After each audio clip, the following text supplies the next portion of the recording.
so much for inviting me, Jane. It was amazing to hear from you shortly on the heels after I presented the Women in Law in February. Hey, I have this other group, but I would really love to hear your message. And that is just an incredible gift. So thank you.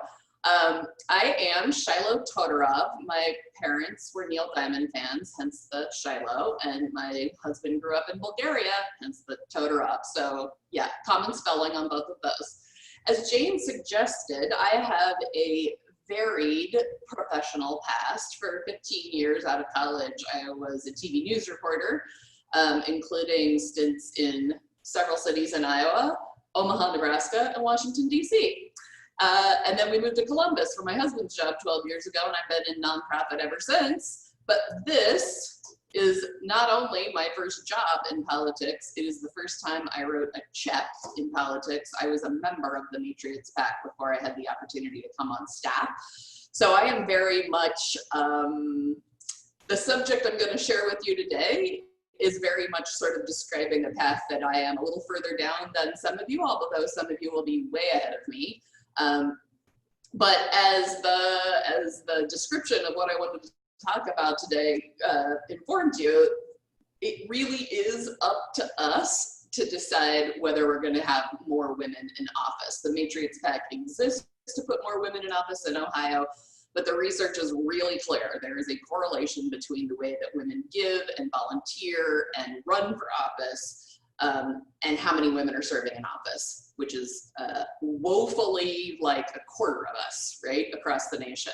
So, so it's up to us. I'm hoping that over the next 33 minutes, I can empower you to feel like you can take an action and that there is an action that fits your particular lifestyle today. Because if some women came off the sidelines as a result of the last presidential election, here we are again in a triple crisis of what American democracy has faced lately, right? COVID, the economic fallout, and a real conversation going on about racial justice. So if you are still thinking about sitting on the sidelines, I want to encourage you, this might be your time to engage, even if you're not political, because I thought I was not political, and here I am, right?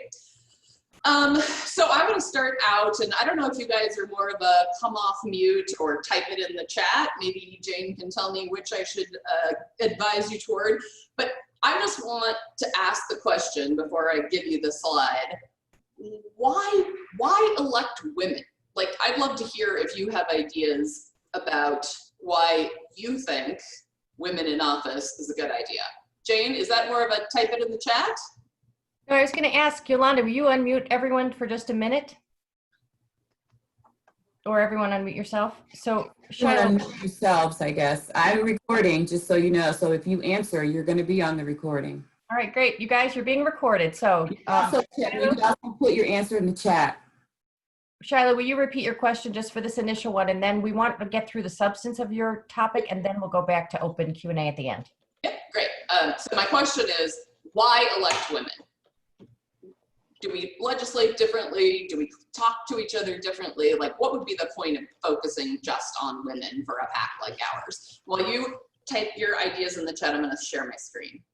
Well, I think women, we have so much more power, and we do so much of the buying and run businesses, and obviously we're very different from men, not good or bad, but we just think differently.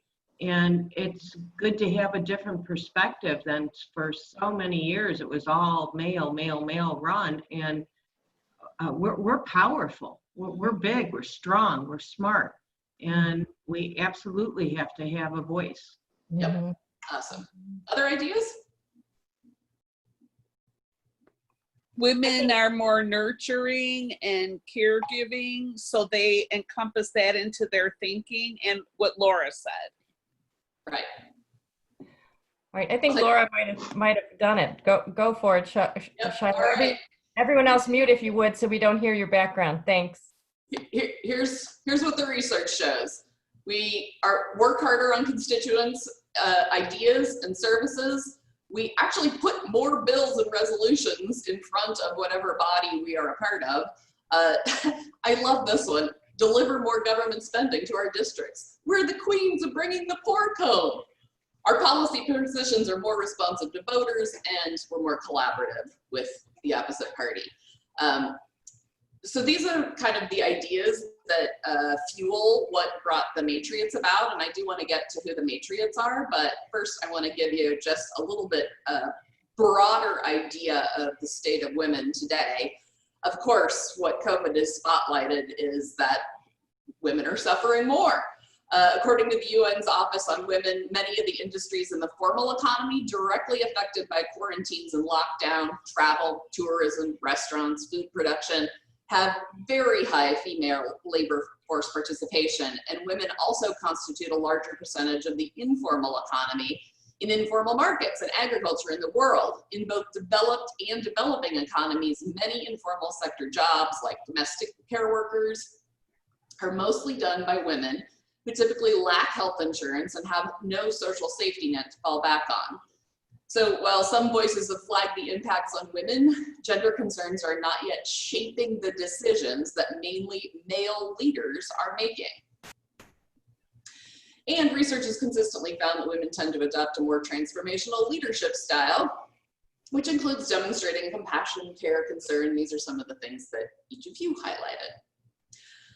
So, once upon a time, this was going to be a huge year-long celebration of the anniversary of suffrage. And then COVID came along and we kind of all like lost our focus. But let's recall, and this is so interesting given the nature of the protests right now, only white women were given the vote 100 years ago. It took 45 more years for Black women to get the vote as part of the Civil Rights Act.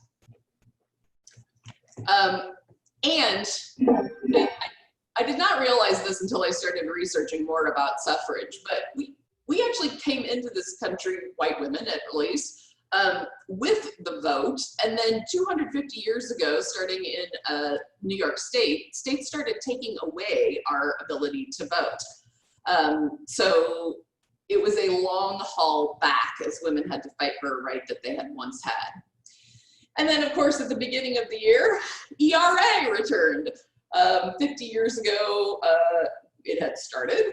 And then Virginia became the 37th state to ratify it just this January. And that's because Virginia went back blue, and because its tenets of equality before the law that were captured in the Equal Rights Amendment are still very much not part of the laws of the land. And so there's certainly an ensuing legal fight about whether or not Virginia's ratification will lead to an advance of the ERA. Oh, look, there's our women that could have been president. Those were very hopeful days back in the fall when we had all of these amazing women running for office. But we can now look to many of these women as a potential one heartbeat from the presidency, and we're very much at the Matriots anticipating Joe Biden's vice presidential pick. So maybe we will see one of these women in office after all, in just a more circuitous route. So I want to share with you kind of where we are in terms of wealth and the ability to build wealth in the country. You probably know a lot of these stats. Women earn 70 cents on the dollar. We're participating in the workforce at 58%, have unemployment rate about 8%, and a median income well under $40,000. The somewhat good news is that Ohio's doing a little bit better, making a little bit more money and building wealth a little bit more quickly, according to the Women's Fund of Central Ohio.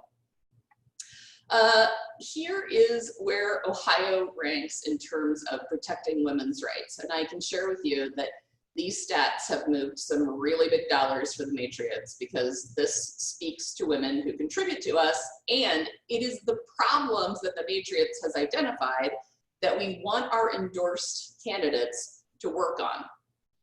So these are middling and back of the pack numbers for our dear state. Here is the way that I want you to think about broad ways to empower yourself. Certainly, as we go toward November 3rd, you're going to vote.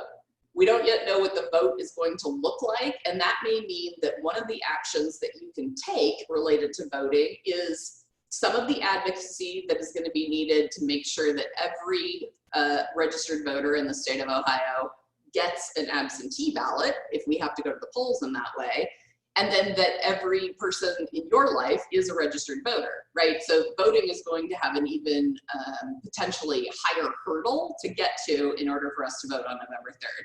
You can volunteer for women's campaigns, and then I took a little liberty there because I think you can also give to women's campaigns, which is a direct investment in the kind of government that you want to have. So understand that voting means some research, right? You need to understand which candidates best represent your point of view.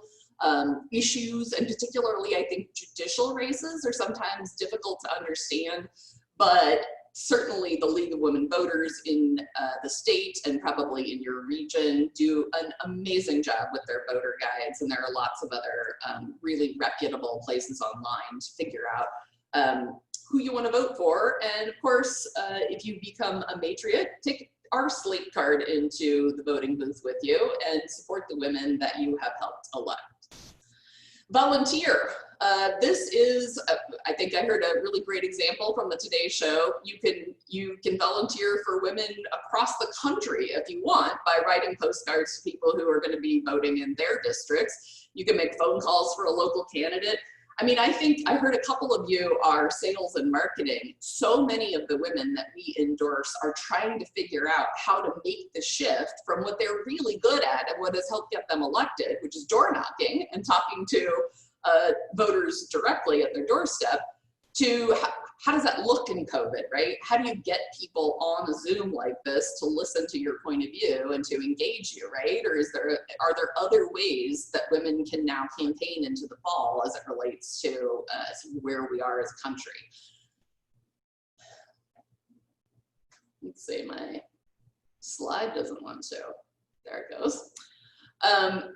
And then GIVE. The Matriots was created as a political action committee because what we understood is that women have difficulty fundraising. Once they become brave enough to throw their hat in the ring, it's difficult to fill the money gap. And we can have a different conversation about whether or not money should be so dominant in politics, but we are in an environment where it is. And so you really have to make the investment in the candidates that you want to win, because their ability to get in front of other voters is critical.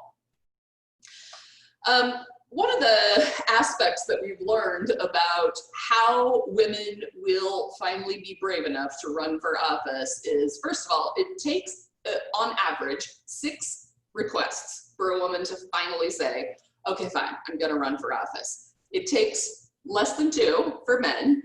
So it's much what you experience probably in your own mind, or certainly as you are interviewing young women who are coming into a position that you may be hiring for, right? If we don't check all 100% of the job description bullets, we have the concept that we are not eligible for that job, right? And it's the same in politics. If we don't think we know all of the ways that we're going to govern, then we won't put our hat in the ring. So one of the ways that the Matriots tries to support the women who we endorse is to send these Be Strong emails every day, because sometimes add a girl goes a long way. And so one of our goals is to build power and influence for the women we elect.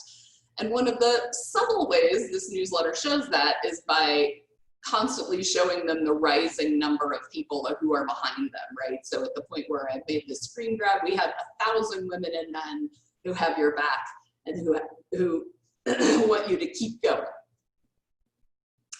All right, let me make sure that my computer sound is on. This is a little 2-minute video that sort of shows you a little bit about the Matriots start and where the idea came from.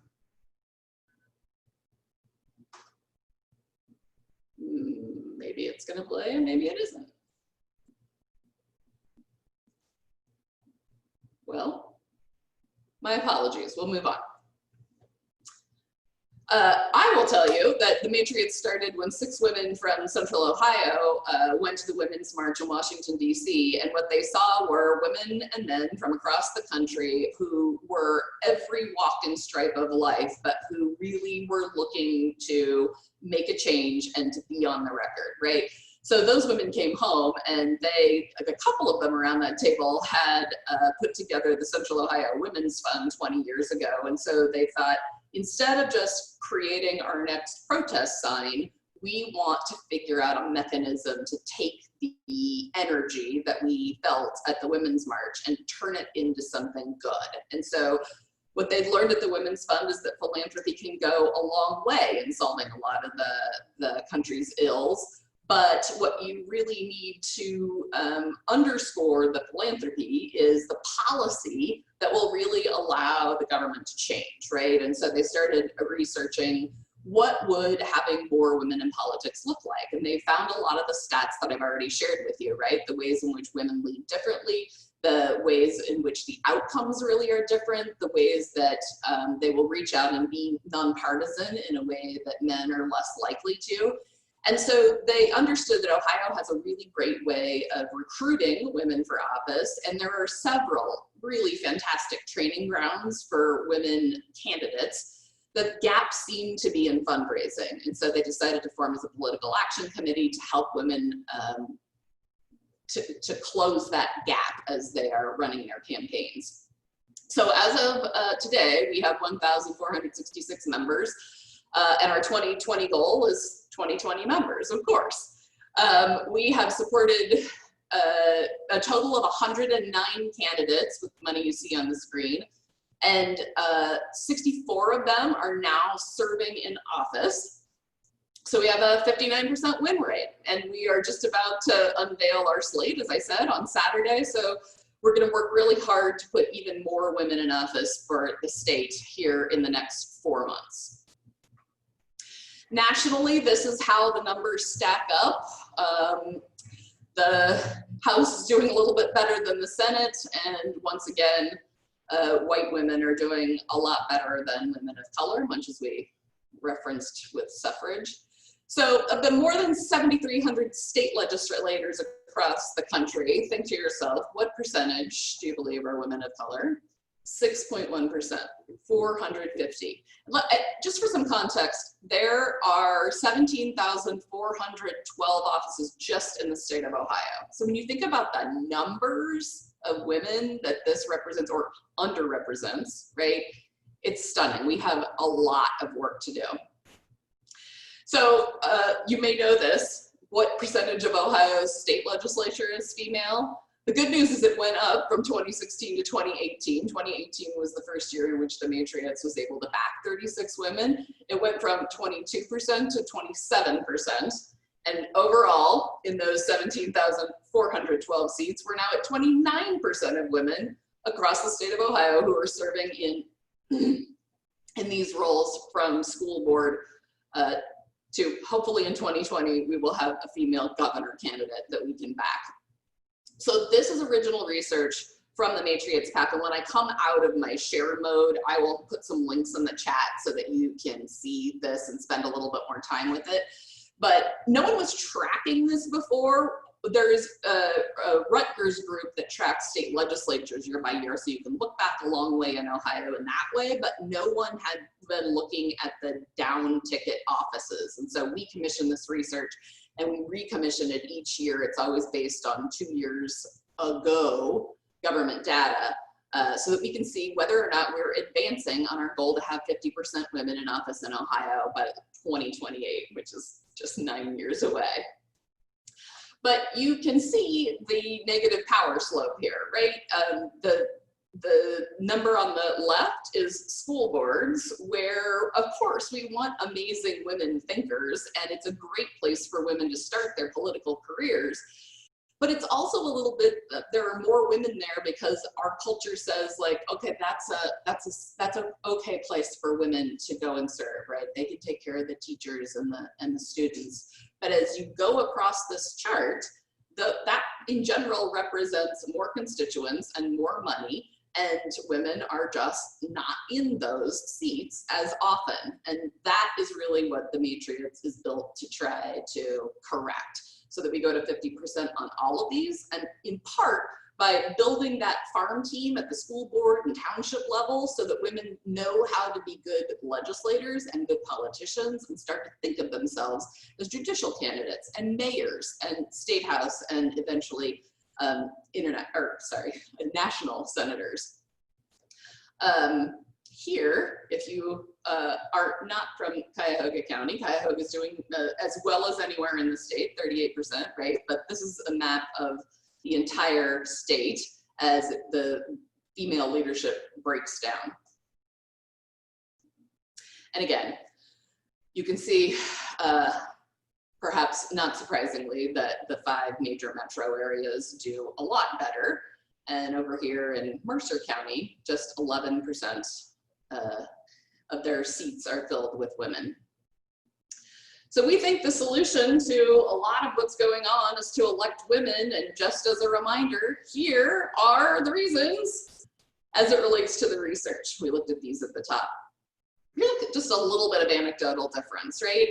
Amelia Sykes is our current minority leader in the House of Representatives, and according to the Nonpartisan Legislative Service Committee, 40% of the bills passed by the Ohio House during her first year as minority leader were bipartisan. That's nearly double the percentage passed during both the 131st and 132nd assemblies, which were the previous 4 years. So a couple of examples. Ohio's 2-year budget included money for affordable housing and for kinship care because of her work to be bipartisan, and it also expanded the earned income tax credit, although Sykes lost the battle to make it refundable. I don't know if you guys are familiar with Nevada's major victory as it relates to female leadership. These are the 33 women who make up 52% of Nevada's legislature. So they've done it. This is actual equity in Nevada starting in 2019. And what has happened there is that bills prioritizing women's health and safety have soared to the top of the agenda.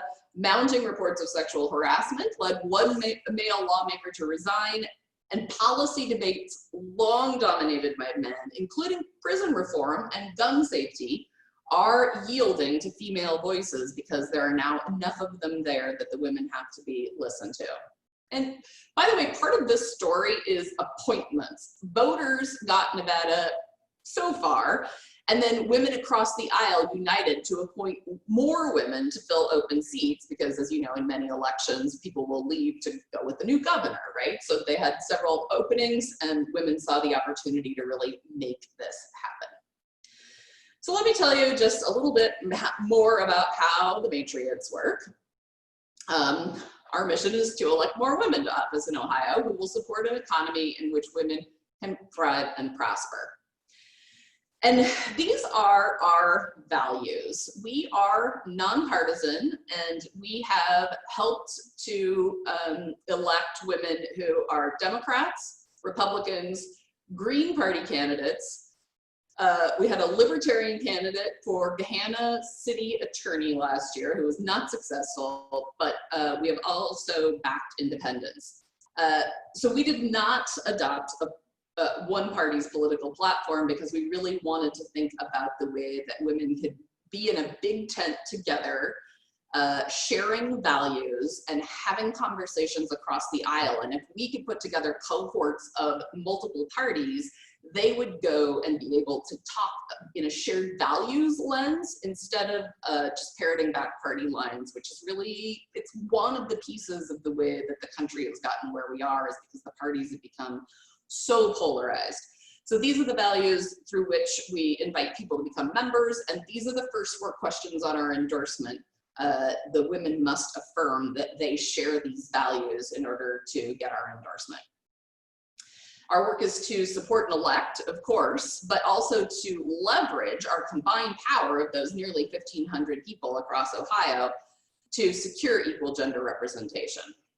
And how we do this is, of course, by the endorsement process. It is by far the most important because we are not only highlighting women who share our values, but we're putting money into their coffers. And if you talk to Jessica Miranda, who ran for the first time for Ohio House in 2018 out of Cincinnati, She won by 56 votes, and a piece of her story is that we made an infusion of extra cash just 5 days before the election, and she was able to get another round of door hangers out, and she was able to move the vote by just that sheer margin. We support female candidates with our money, our influence, our voice, and our engagement. We will start to see, if you begin to follow us on Facebook, a number of candidate Q&As after we announce our slate on Saturday. So that's one of the ways that we help engage with the women that we're backing. And then I showed you one of the ways in which we encourage them, which is through those daily inspirational emails, but we also try to help with volunteers and help them think about the policies that represent the men and women across the state who are behind them. And this is our success, the 57% win rate. Not bad. That's our slate card from 2019. It feels so good to me. These women are from 44 different cities across the state of Ohio, of course in an off year. You've got school boards, small town mayors, but look at the diversity in every possible way in this slate card of 76 women. And you can't tell, but it also is rural and urban diversity. And just, it's a beautiful picture. A picture's worth 1,000 words, I think, in that one. So here is where you get to feel some hope. Why women have to step up for women. We have to stop the divide and conquer mentality. Like with suffrage, 45 years between voting for whites and voting for women of color. It's part of why we're nonpartisan, so that we can stop dividing women into our various groups, and because we know that that just diminishes women's power and perpetuates the patriarchy. Whoops. I'm not keeping up on my slides, forgive me. So it's important to understand that money doesn't determine who can successfully win, but it is a major barrier that keeps many women from stepping into the race in the first place. Hillary Clinton told no finer news source than Teen Vogue during, just after the election in 2016, that she wanted a wave of young women running for office. But in fact, we know that that somewhat ignores what she certainly knows. Money is required. And the Matriots recognized that women weren't getting funded at the rate of men, and it's why we formed as a political action committee. This is Valerie Irvin, the first African-American woman elected in Maryland's Montgomery County Council. She suspended her congressional race last year because of money. And according to former members of Congress in both parties, endless fundraising demands lead good public servants to prematurely retire. And it doesn't help that one of the first questions candidates are asked when they run for Congress is not, how qualified are you, but can you self-fund, or do you have a network of deep-pocketed friends? So for women to break through and win in 2020 and beyond, we have to be ready to fix the way that we run for office. We have to incentivize more people to participate in politics. That's what I'm trying to inspire you here today. Do it with your votes, do it with your volunteer time, do it with your money.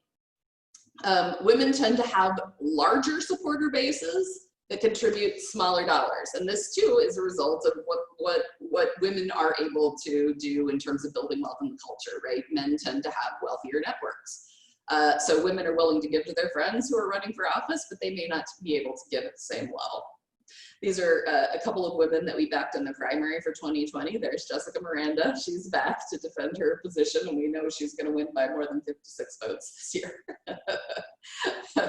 So there's our primary slate card. We put 11 of these 15 women through to the general election, and we will introduce you to their 59 colleagues headed to the general election with our help. When I ran for on Saturday. Which I think brings me to Q&A.